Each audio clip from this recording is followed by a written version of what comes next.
Tantor Audio, a division of Recorded Books, presents Blanche Passes Go by Barbara Neely, narrated by Lisa Reneé Pitts. 1. Getting There. Blanche noticed him the moment he stepped into the railroad car. His short beard glowed silver against his dark face. The kind of face that would look good in an ad for high-end cognac or $2,000 watches. He stood erect in his blue, gold-trimmed uniform. The fingers of his left hand curled around his lapel. He could easily have been the captain of a luxury liner if not for the ticket puncher in his right hand. He looked around the car before moving forward. Blanche watched him work. The adults stopped fiddling with their bags and children and gave him their full attention. As he took their tickets, he cautioned them not to move about the train without one of the seat checks he tucked in the slot on the overhead luggage rack. He patted each of the children on the head like the Pope giving a blessing. He moved with a dancer's grace to the bump and shift of the train. An involuntary hum vibrated the back of Blanche's throat. She reached in her bag for her ticket, then raised her head to find him looking right dead in her face. His eyes were the color of burnt sugar. He held her gaze while he moved toward her, his slow smile widening. Since she wasn't the age, the color, or the size generally considered beautiful in America, when a man smiled flirtatiously in her direction, Blanche usually looked around her, sure that there was a younger, thinner, lighter-complected woman nearby for whom the smile was meant.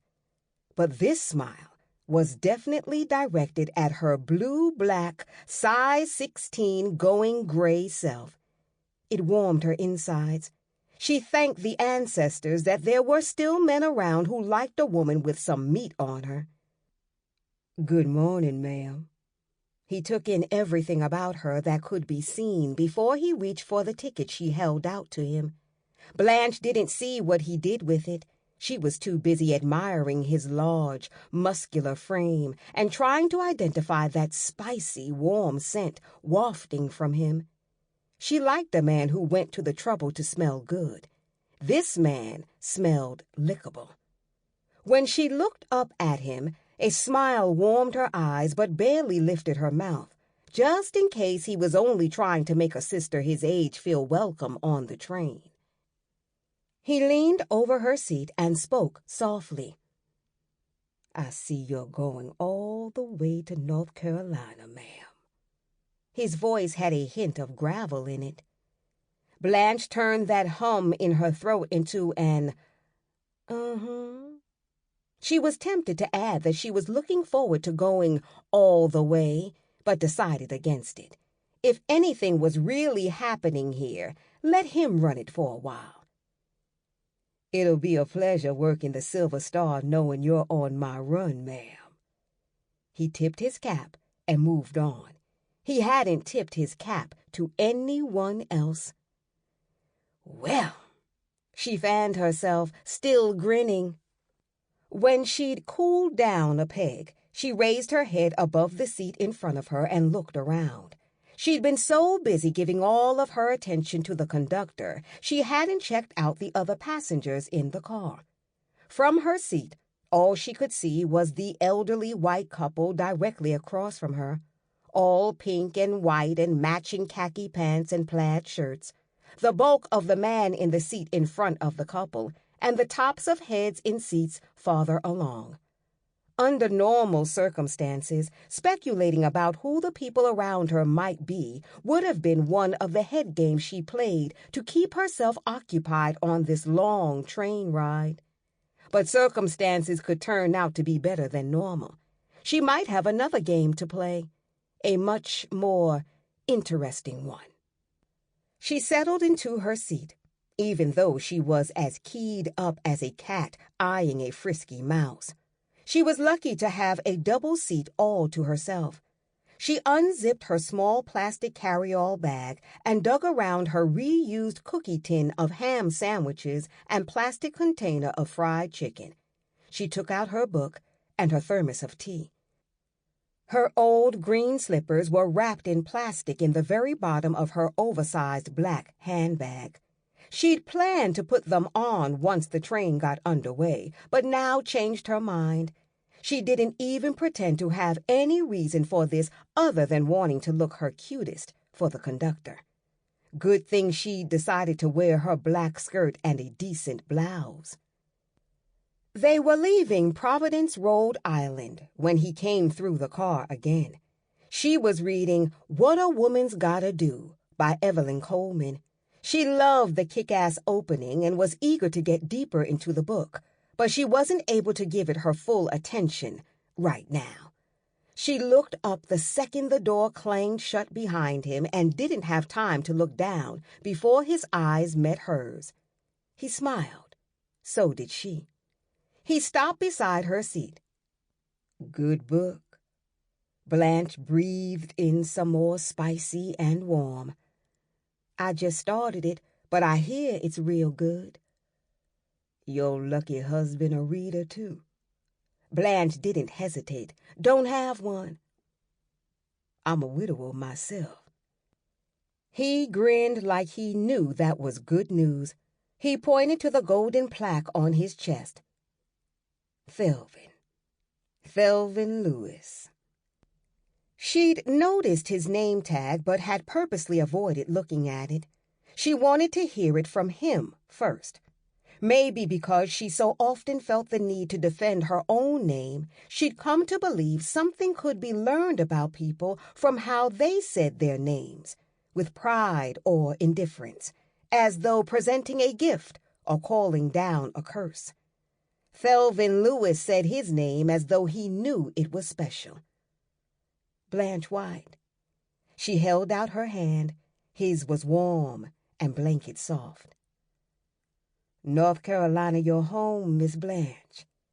I swear I hear pine trees rustling, the way you say your name. And to think she'd been dreading this long ride. Blanche crossed her legs. I live right over in Durham myself. Thelvin said after she told him she was going home to Farleigh, where she'd been born. You planning to be down home for a while? Blanche explained how it was that she was free for the summer. She watched herself calmly telling him about the whereabouts of the niece and nephew she'd been raising since her sister's death. Taifa off to Amber Cove Inn in Maine to make beds and wait tables, and Malik to Outward Bound, and then to Vermont and the environmental camp where he'd been a peer counselor. It's supposed to teach them how to survive in the woods and trust each other. You must be worried half to death, Thelvin said, to Blanche's delight. Yeah, but I'm determined not to let them know that. So, you taking a little vacation down home, huh? I'm really going down to help my friend who's a caterer. It's Farleigh's bicentennial, so she's got plenty of business. Blanche didn't add that maybe going into the catering business with Ardell would turn out to be exactly what she wanted to do when the kids were gone from home and she was free to leave Boston permanently. She also didn't mention that she was going home to find out if Farleigh was or could be made safe enough for her to live there again, if she should choose to do so. Thelvin checked his watch.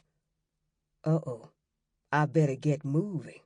I'll be back to see you, Miss Blanche, if that's all right. Blanche was truly tickled by this little bit of flirtation, whether it led anywhere or not. Flirting was like any other skill. Use it or lose it. She sighed and relaxed into the slight motion of the train as the backs of factories, the dime-sized yards of quarter-sized houses, heaps of dead cars, and scraggly greenery rushed by her window.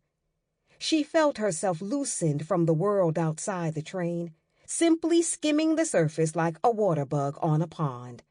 Her mind raced ahead to where she was going. She was amused by trying out for a cooking and serving job, like the work was something new to her, when she'd spent her whole working life cleaning and cooking in other people's houses. She was also halfway between excited and nervous about being her own woman for a while after so many years as the hub of her family. Ought to take a lesson from Taifa and Malik, she thought. As they'd gotten closer to leaving for the summer, both of them had seemed about to burst with a desire to be already gone. Neither of them had expressed a drop of concern about going to stay someplace where they had no family within easy reach. Of course, she'd been the very same when she was their age.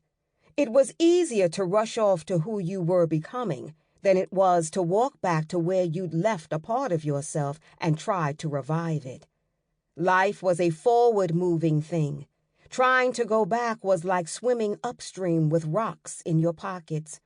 But even though Malik and Taifa were eager for their summer away, they'd made it clear they'd have preferred her to stay at home, holding their rooms and meals and regular home life at the ready, like a comfortable robe they could slip into after their adventures in the wider world. 3 years ago, when Ardell came to Boston with her proposition that the two of them go into the catering business in Farleigh, Malik and Taifa had just settled into school and friendships in Boston. They were in their third school system in nearly as many years. Blanche wouldn't consider asking them to move again, so Ardell had started the business on her own. "Half of it's yours whenever you're ready," Ardell had told her, but Blanche wasn't sure she wanted it. She enjoyed doing day work, setting her own hours, working for whomever she liked and dropping clients when they plucked her nerves or otherwise treated her in ways she didn't appreciate.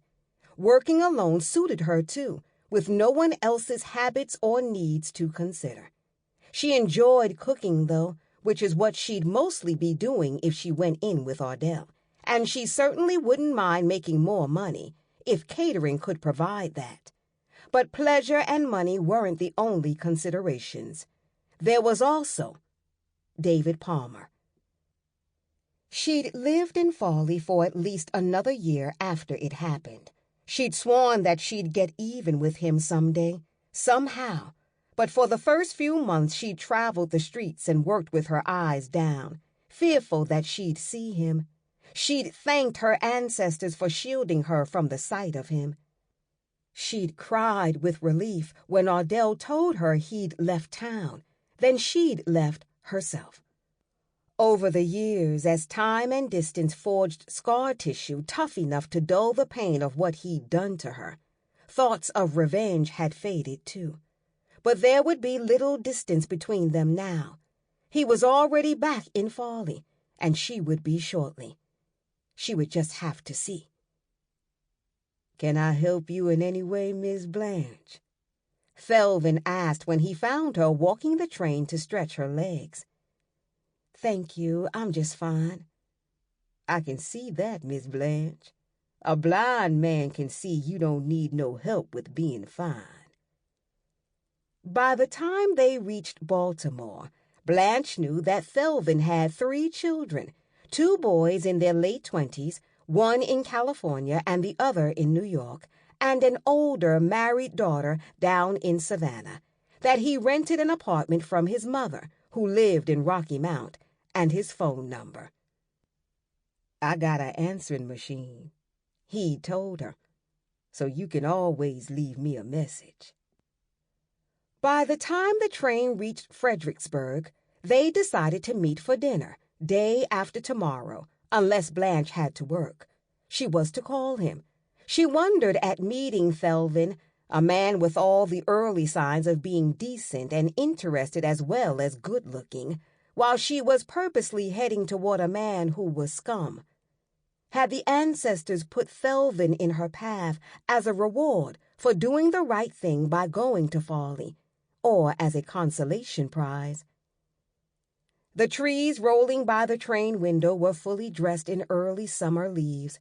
Blanche felt her whole body yearning toward the warmth of North Carolina, toward the smell of the South, the scent of life and death distilled into a fine wine with a green and floral finish.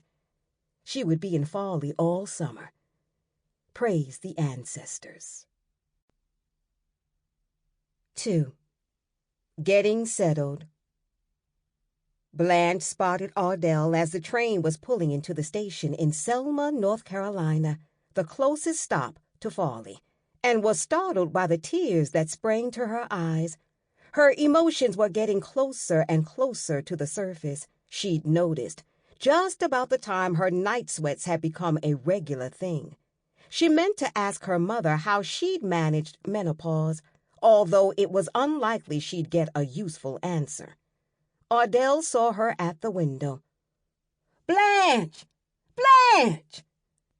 Ardell waved wildly and jumped up and down. Light reflecting off her oversized glasses made her look momentarily blank-eyed, like little Orphan Annie of the old funny papers. She looks the same, Blanche thought as they grew closer, but different, too. Maybe it was just that she'd never seen Ardell in a suit before. Although her hair was still natural, it was more slickly cut, with a part down the middle. It made her long, hawk-nosed face seem thinner, more serious.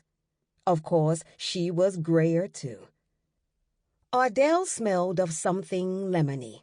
She wrapped her long, lean arms around Blanche and pulled her close. Blanche was sure she could feel energy flowing through Ardell's body like an electric current. They hugged each other for a long time, kissed repeatedly, and talked at once until the train pulled out and the platform was suddenly quiet. "Girl, I can't even tell you how glad I am to see your big behind." Blanche slapped herself lightly on the butt.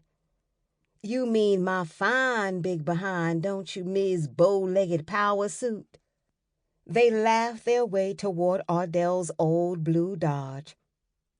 "I was going to get a new one," Ardell said as she wrestled with the back passenger door. "But I found a great deal on a van for the catering business. Wait till you see it. It's got shelves and compartments for bottles and all." They piled Blanche's bags in the back of the car. "Trip okay?" "Mm-hmm." As Ardell pulled out of the parking space, her headlight swept the car parked in the last spot in the lot. "Ooh-wee! Purple passion. Where?" Ardell looked around. Blanche pointed at the couple in the car, a white man and woman, kissing as though they hadn't been together for a long time or wouldn't see each other again for years. The man raised his head and glared at Blanche through glittering dark eyes as if she were looking in his bedroom window. All she saw of the woman was a pair of startled eyes and a high forehead. Blanche turned away from him toward Ardell. "I met somebody on the train, but ain't no sense talking about him until something happens." "Like hell!" Ardell pulled out onto the road. Blanche laughed, then told Ardell everything as they drove the short distance to Farleigh. "Girl, moving back down here might be the right thing for you in more ways than one." Blanche was about to remind Ardell that she was just there for the summer, when Ardell made an unexpected turn down the small dirt street, not much wider than an alley, that ran behind Washington Street. "The Miss Alice." Blanche jumped out of the car and walked around to the front of the small bungalow. "I'd almost forgotten about this place." Ardell walked up the stoop and unlocked the door. The last time Blanche had seen the little two-room bungalow they called the Miss Alice, it had been full of chairs with broken legs, chests with missing drawers, and tables with cracked tops. Furniture Ardell's Uncle Russell had planned to mend some day. He was a fine carpenter, but a busy one. Blanche looked around the Miss Alice. The wooden headboard was carved with bunches of grapes on a twisting vine. The mission-style chairs and small sofa were both covered in deepest purple with throw pillows in blue and green. Blanche waved her hand at the furniture. "Mr. Russell's repair projects?" Ardell nodded. "Surprised?" "It's perfect." Blanche had prepared herself for being a roomer at Ms. Alexander's boarding house, keeping someone else's rules and hours. It was that or live with Ardell or with her own mother. While Blanche and Ardell were closer than some blood sisters, they had very different ways of doing things. Once a tube of toothpaste was opened, Ardell didn't think it was necessary to put the top back on it. "Saves me the time of having to take it off again," she'd once told Blanche. And although Blanche agreed it was important not to waste water, she doubted she'd ever be convinced only to flush the toilet every third time she peed. Of course, there was really no possibility Blanche would have stayed with her mother, unless she was trying to end her relationship with the woman. So having the Ms. Alice for the summer was a truly lovely surprise. The Ms. Alice was named after the woman who'd first rented the place, some months after Ardell's Uncle Russell had dug up his backyard, laid the foundation, and built what he'd called part of my old age pension. The neighbors had snickered and signified. Who was going to rent a little bitty place like that? Wasn't a single family around that didn't have at least a couple of kids. This place was hardly big enough for one. But Ms. Alice had shown up in Farleigh from somewhere north as if she'd been sent for, having left wherever she'd been with one suitcase and no inclination to talk about her past. She'd lived in the snug little house, one big room with living, sleeping quarters at one end, a kitchen alcove at the other, and a tiny bathroom tucked on the side. Until she died, a couple years after Ardell's uncle. The place had stayed in the family. After Ardell had gone, Blanche walked around, opening cabinets and peeking in the bathroom. Ardell had thought of everything from dishes to a backbrush. There was even half a roasted chicken, pasta salad, milk, juice, eggs, butter, and bacon in the refrigerator, and she'd arranged to have the phone turned on tomorrow morning. Blanche reminded herself to call Thelvin, as if she were likely to forget. She ran her hand along the grain in the oak bureau and looked at herself in the mirror. She saw 50 looking back at her. 50. She tried to find its meaning in her different, yet same-as-always face. She knew it had changed over the years. Some days she could see her 20-year-old self peeking out, all damp-eyed hope and eagerness. Other days she only saw Mama's face where her own should be. 50. She smoothed the gray hair at her temples. 50 and free. She tried to picture herself alone in their house in Boston, but couldn't, probably because she had no intention of staying there. She'd already begun to prepare Taifa and Malik for her giving up the house once they were in college. "But where will we stay during the holidays?" Taifa had asked. "Wherever I'm living," Blanche had told her. "But where'll that be?"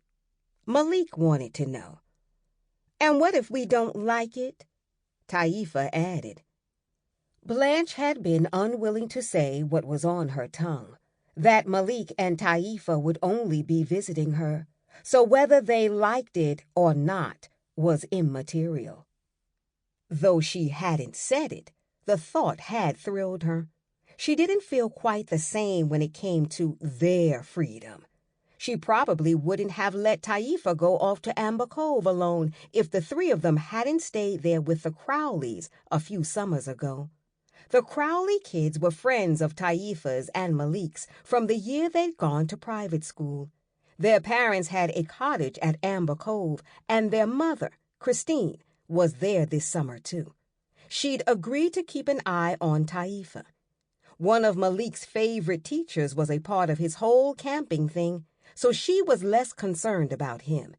And, she admitted, Malik was a lot more like her than Taifa was. Blanche put her clothes away, then took a shower followed by a soak in the tub. She used a bucket of the water she'd soaked in to wipe the floors, careful to get into every corner as she put her mark on the bungalow. Madame Rosa, her old spiritualist up in Harlem, said the proper way to mark and protect a house was with your urine. Blanche had tried it once. For days afterward, she'd found herself constantly sniffing to make sure her house didn't smell pissy. So she'd made up her own ritual, just as she'd put together her own spiritual practice, including reverence for her ancestors and the planet, and seeking energy from trees and healing from the sea. Some things she'd learned from African, Afro-Caribbean, Native American, and Asian ways of having a spiritual life, but she always added her personal twist. Until she'd come up with her own rituals, she'd been hungry for ways to demonstrate her belief that there was more to life than she could see. Ways that didn't require her being a member of the Christian or the Muslim or any other religion that had played a part in African slavery. She also had no time for any religions that said she needed a priest or priestess to act as a go-between, or worshipped a god called He. She was her own priest and goddess. As her last act of the evening, she pressed her gray dress with the black stripe. She planned to wear it tomorrow evening to her first gig with Ardell, or rather, with Carolina Catering, a first gig that could launch her new career. 3. Mama. As promised, a man came and hooked up the phone the next morning. Blanche's first call was to leave the new number for Taifa at the front desk of Amber Cove Inn. She didn't try to call Malik, since she knew he was still on his outward-bound trip.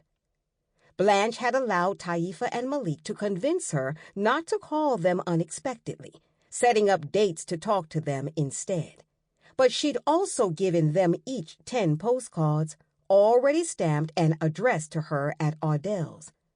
After she left her number on Christine Crowley's machine at Amber Cove, Blanche called Thelvin. She got his answering machine and smiled at the sound of his voice. She left her number and confirmed their date. Now it was time for Mama. It had been too late to wake her up last night. Opening her mother's front door was like stepping back in time.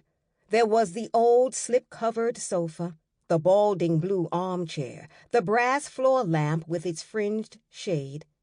As always, an army of doilies and antimacassars covered every surface except the floor and made the room look like it was frothing at the mouth. But it was Ms. Cora's nearly non-stop tirade that made her feel as though she'd lost 40 years. It was the same tongue-whipping Blanche had been getting since she was old enough to make her own decisions. Only this time, it wasn't about what she was doing, but where she was staying. "It's just like you, Blanche," Ms. Cora said when Blanche told her about the Ms. Alice. Blanche watched her mother slap a hot iron down on a cotton slip. As usual, when she was angry, Ms. Cora seemed about 2 feet taller than her actual 4'11" height. "You always did have to be different." Ms. Cora turned the slip over and attacked it again. "Even when you was a child, you went your own way, irregardless of other people's feelings. It ain't a nice thing in a woman, Blanche." Ms. Cora folded the slip. Her nut-brown eyes snapped at Blanche like angry turtles. They were almost the exact color of her skin. Blanche sighed and wondered how it would be if just once her mother started a conversation with something other than a put-down. She looked good, though.